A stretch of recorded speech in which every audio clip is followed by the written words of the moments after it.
या फिर जो भी इस पॉडकास्ट को देख रहा है कि उनको परसेंटेज से या लो परसेंटेज या गैप से नहीं डरना है। पेशेंस के साथ साथ उनको कंटिन्यूसली अपने स्किल्स पे भी काम करना है। अगर ये दोनों काम हो रहा है तो उनको प्लेसमेंट से कोई नहीं रोक सकता। मैं भी काफ़ी डिमोटिवेट रहता था, लेकिन बाद में मेरे को पता चला कि जो चीज़ें खराब हो चुकी है उसको हम ठीक नहीं कर सकते हैं। देन मैंने अपने प्रेजेंट पे काम करना चालू किया और उसका मेरा रिजल्ट मिला। कोविड का भी टाइम था तो मैंने 2-3 कंपनी में अप्लाई किया, बट मेरा रिज्यूम शॉर्ट लिस्ट नहीं हो रहा था। तो इसी रीज़न के चलते मैंने MCA करने का डिसीजन लिया। So hello everyone, in today's video we gonna talk about कि कैसे यार अगर आपके पुरानी 12th में या 10th में कम परसेंटेज है, आपकी ग्रेजुएशन में कम परसेंटेज है और बहुत सारे लोग के यार गैप ईयर्स होते हैं, तो काफ़ी लोगों को ये डाउट होता है कि यार हम इसके बाद जॉब ले पाएंगे या नहीं ले पाएंगे। और MCA करने के बाद तो यार बहुत ही मुश्किल से जॉब मिलती है और एक तरीके से कह सकते हो प्लेसमेंट कोऑर्डिनेटर के नाते मैंने ये चीज़ें देखी हैं। इस चीज़ को ओवरकम करते हुए today we have one guest जो कि आपको ये बताएंगे, आपको गाइड करेंगे कि किस तरीके से यार उनकी प्रीवियस परसेंटेज कम थी और वो Tier 3 MCA कॉलेज से थे। तो आज की वीडियो बहुत ज़्यादा मोटिवेशनल होने वाली है और आज की वीडियो लास्ट तक ज़रूर देखना एंड इस वीडियो को लाइक ज़रूर कर देना। तो यार today we have Shashi Singh. तो Shashi, can you please introduce yourself? आपका प्रीवियस बैकग्राउंड क्या था, आपकी 12th में क्या परसेंटेज थी एंड करेंटली आप कहाँ वर्क कर रहे हैं, और थोड़ा बहुत अपनी MCA के बारे में भी। हाय बसु, गुड इवनिंग। तो मेरा नाम शशि है और मैंने अपने ग्रेजुएशन की पढ़ाई बैंगलोर कृपानिधि डिग्री कॉलेज से कंप्लीट किया है। मेरे 12th क्लास में परसेंटेज काफ़ी कम थे, 55% थे, जिसके चलते मेरे को बहुत स्ट्रगल करना पड़ा। खैर एनीवेज वो डिफरेंट चीज़ें मैं आपको आगे बताऊंगा उसके बारे में। एंड फिर मैंने जब मेरी ग्रेजुएशन कंप्लीट हुई तो MCA करने के लिए मैं अच्छे कॉलेजेस खोज रहा था। तो मेरे को RV college of engineering Bangalore की, जो कि बहुत अच्छी कॉलेज है, वहाँ एडमिशन मिली KMAT एग्ज़ाम के थ्रू। एंड देन मेरी मतलब MCA की पढ़ाई RV कॉलेज ऑफ इंजीनियरिंग से कंप्लीट हुई। Okay, so my next question is कि आपके कितने गैप ईयर्स थे एग्जैक्टली? क्योंकि अगर मैं ऑडियंस को बताऊँ तो यार मेरा 1 साल का गैप ईयर था और उससे मुझे तो कोई इफेक्ट नहीं हुआ। तो आपके कितने साल का गैप ईयर था और क्या आपकी प्लेसमेंट उससे इफेक्ट हुई थी? हाँ जरूर। एक्चुअली क्या है ना कि मैंने 12th क्लास के बाद मेरी मिनिमम 2.5 ईयर है, उससे ज़्यादा का ही गैप है। लेकिन इसका इफेक्ट मेरे को पड़ा प्लेसमेंट में। जब मैंने BCA कंप्लीट किया तो कोई भी कंपनियां उस टाइम पे गैप ईयर्स को, मतलब मैक्सिमम फ्रेशर्स, BCA के लिए उतनी सारी कंपनियां होती नहीं है, तो मैक्सिमम सर्विस बेस्ड कंपनियां हो रही थी, जो कि एलिजिबल वहाँ पे मैं नहीं हो रहा था, नहीं मेरी रिज्यूम शॉर्ट लिस्ट हो रही थी।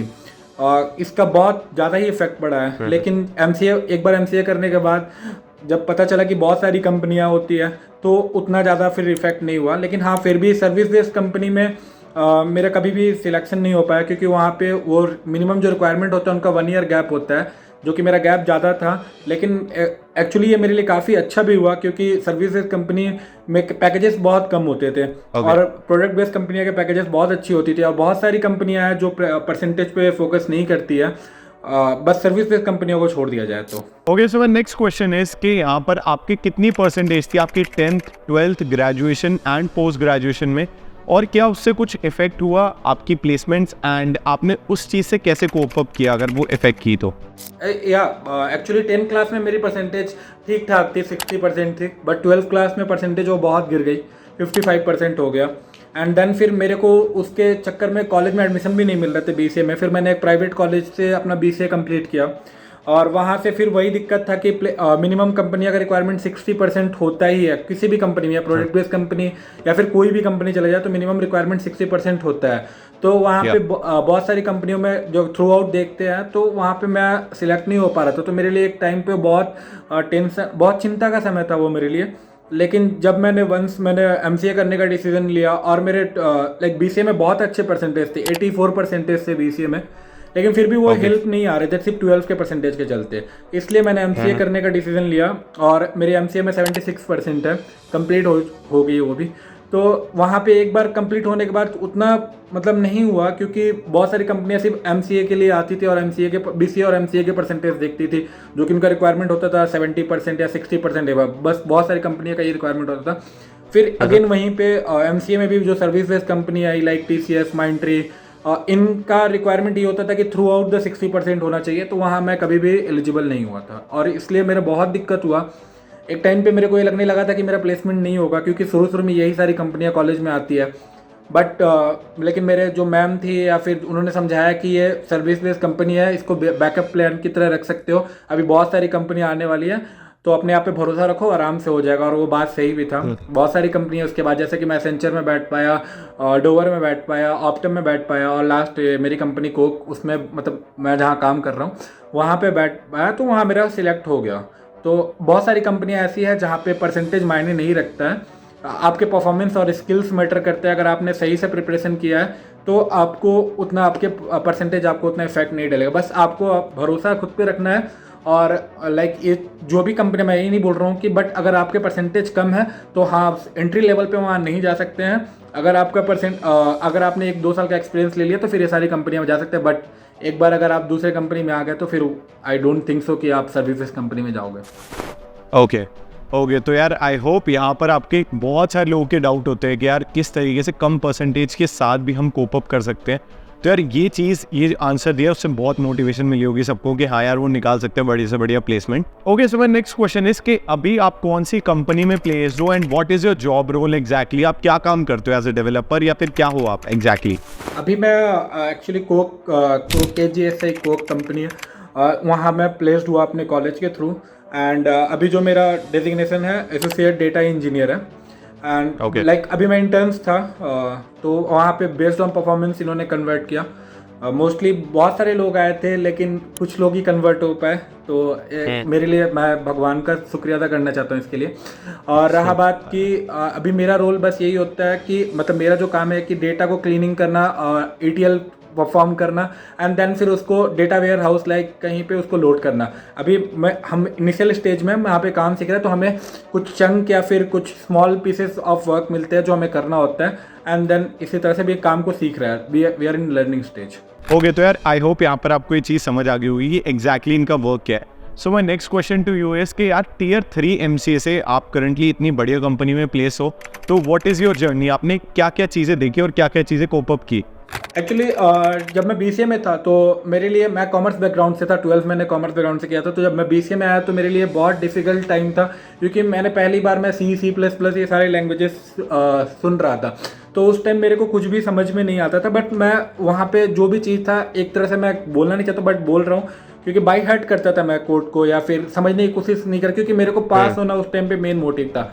लेकिन जब वंस कोविड आया, कोविड के टाइम पे जो लॉकडाउन हुआ, वहाँ मैंने सोचा कि मेरे लिए बहुत अच्छा टाइम है, मैं अपने कोडिंग स्किल्स पे काम कर सकता हूँ। तो फिर मैंने वहाँ पे सौरभ शुक्ला सर से C++, DSA with C and C++ सारे कोर्सेज किए मैंने वहाँ से।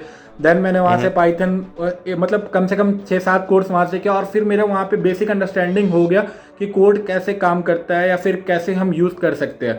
तो वो जो टाइम था मेरे लिए इंटायर वन ईयर, वो काफ़ी मेरे लिए बहुत अच्छा रहा। मैंने उस समय का बहुत अच्छा यूज़ किया।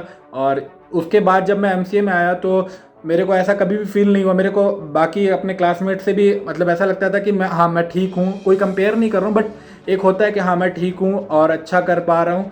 एंड देन फिर जब कंपनी आई तो मैंने अपना बेस्ट दिया। 2-3 कंपनियां में मैं लास्ट राउंड में जाके निकला, बट इस कंपनी में भगवान मेरे साथ थे और मेरा परफॉर्मेंस भी ठीक था, तो मैं सिलेक्ट हो गया। ओके, तो यार इनकी जो भी जर्नी थी, आई होप यार आपने ढंग से सुनी और बहुत ही इंस्पिरेशनल जर्नी थी कि यार बिल्कुल नॉन CS से आगे आप एकदम CS में पूरी मेहनत करते हो 1 साल और उसके बाद इतनी बढ़िया प्लेसमेंट निकाल लेते हो। और एक और बात बोलना चाहूँगा, जैसे कि कोई भी स्टूडेंट्स है, अगर उनका नंबर कम है तो उन्हें डरना नहीं चाहिए, क्योंकि अगर वो डर गए तो फिर वो कुछ कर नहीं पाएंगे।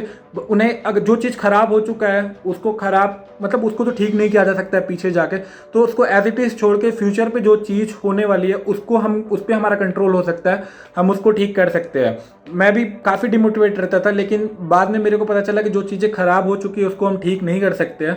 देन मैंने अपने प्रेजेंट पे काम करना चालू किया और उसका मेरे रिजल्ट मिला। तो मैं उन लोगों को यही बोलना चाहता हूँ कि अगर कोई चीज़, जो चीज़ खराब हो चुकी है पास्ट में, उसके बजाय, उसको चिंता करने के बजाय अगर अपने प्रेजेंट के लिए सोचे और अच्छा करे तो वाकई उनको काफ़ी फायदा होगा। ओके, तो यार यहाँ पर इन्होंने बहुत बढ़िया बात बोली। So my next question to you is that कि did you get job after BCA? मतलब जॉब अपॉर्चुनिटीज आपको मिल रही थी या फिर आपको कोई जॉब अपॉर्चुनिटी नहीं मिली आफ्टर BCA? और अगर मिल रही थी तो कौन कौन सी कंपनीज एग्जैक्टली हायर कर दिया आफ्टर BCA? BCA के बाद एक्चुअली उस कॉलेज में मेरा कोई कॉलेज मतलब प्लेसमेंट सर्विसेज नहीं थे, तो हमें खुद से सर्च करना पड़ता था जॉब। BCA के बाद मैंने 2-3, मतलब कोविड का भी टाइम था, तो मैंने 2-3 कंपनी में अप्लाई किया, बट मेरा रिज्यूम शॉर्ट लिस्ट नहीं हो रहा था। तो इसी रीज़न के चलते मैंने MCA करने का डिसीज़न लिया।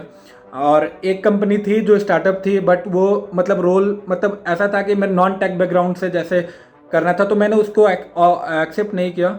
और बाकी जो भी कंपनी थी, TCS या माइंडट्री या फिर कॉग्निजेंट, ये सारी कंपनियां मतलब थ्रू आउट या फिर 60% या विदाउट गैप के कैंडिडेट्स को लेती हैं एंट्री लेवल पे, तो वहाँ मैं सिलेक्ट नहीं हो पा रहा था।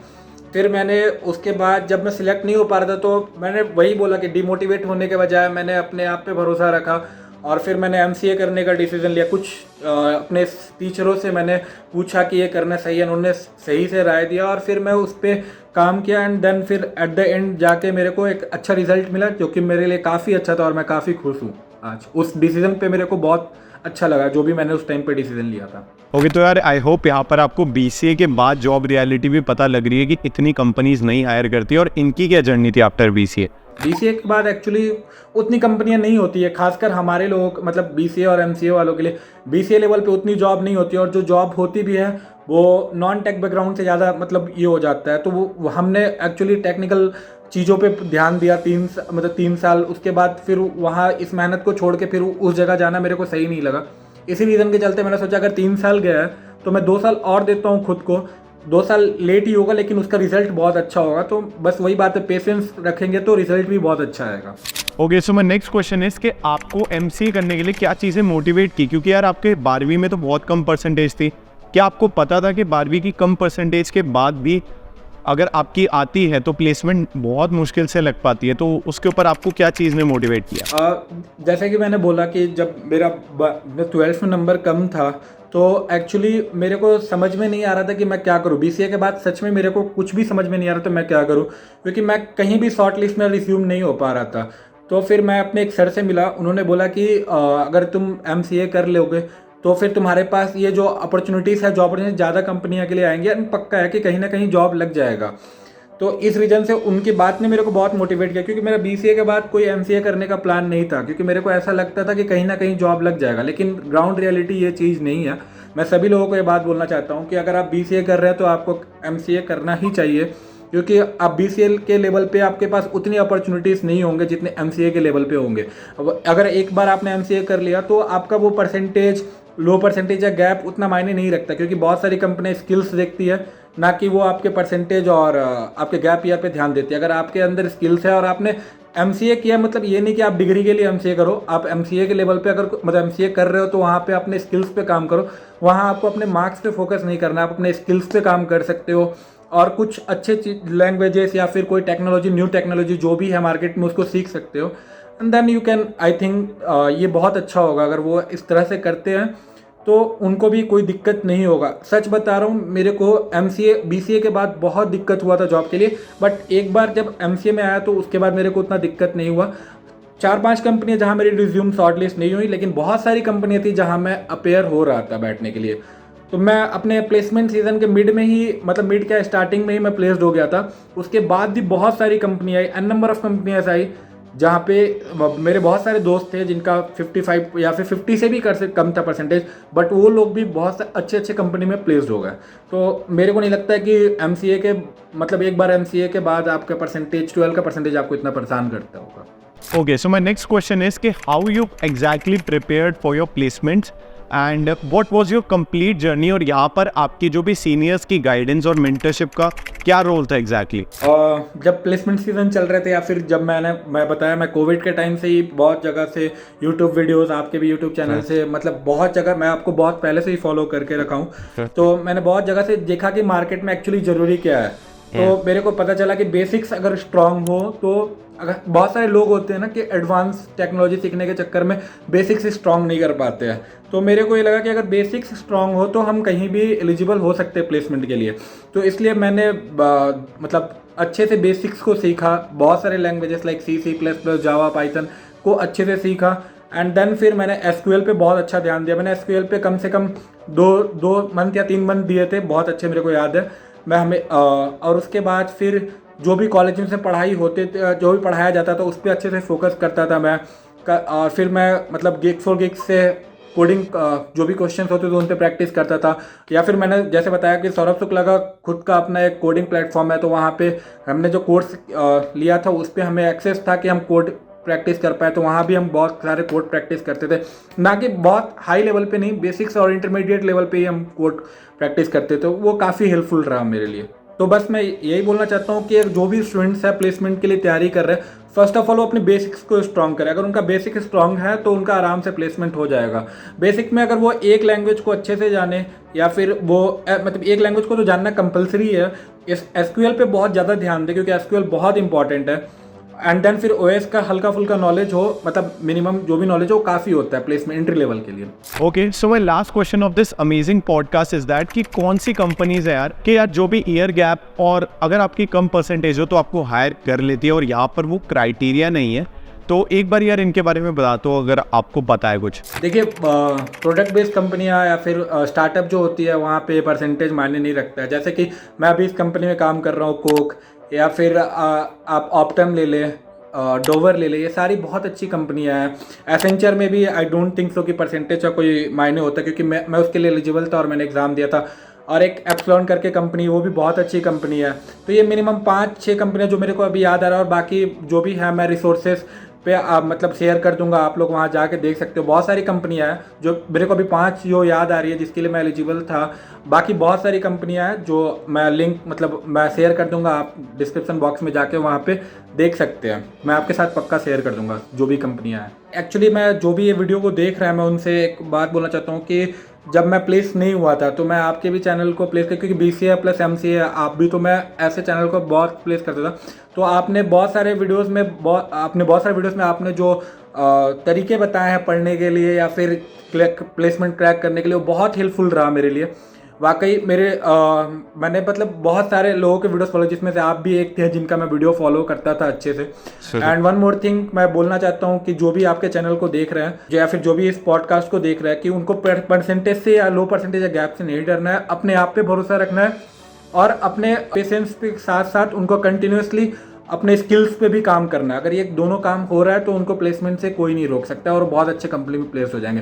And thank you so much, आपने मेरे को अपॉर्चुनिटी दिया ताकि मैं आपके जरिए अपने BCA प्लस MCA कम्युनिटी के साथ अपनी बातों को शेयर कर पाऊँ।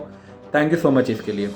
Thank you so much for coming. Okay, तो यार आई होप यार आज के इस अमेजिंग पॉडकास्ट से जो भी लोग यार ये सोच रहे हैं कि उनकी कम परसेंटेज है या ईयर गैप काफ़ी ज़्यादा है, उनको यहाँ पर बहुत मोटिवेशन मिली होगी। और शशि की जो भी पूरी जर्नी है बहुत ही इंस्पिरेशनल है। आई थैंक हिम कि वो मुझसे रीच आउट करे और उन्होंने बोला कि मैं यहाँ पर शेयर करना चाहूँगा। अगर आपको शशि या फिर मेरे से कनेक्ट होना है तो हमारी लिंक्डइन ID डिस्क्रिप्शन बॉक्स में। आज की वीडियो यार अगर आपको पसंद आई हो तो do give it a like. आगे आने वाली वीडियोस बहुत ही इंपॉर्टेंट होने वाली है आपकी जर्नी से, जो कि आपको रिसेशन से बाहर निकालेगी। तो यार आज की वीडियो के लिए इतना ही। Thank you so much.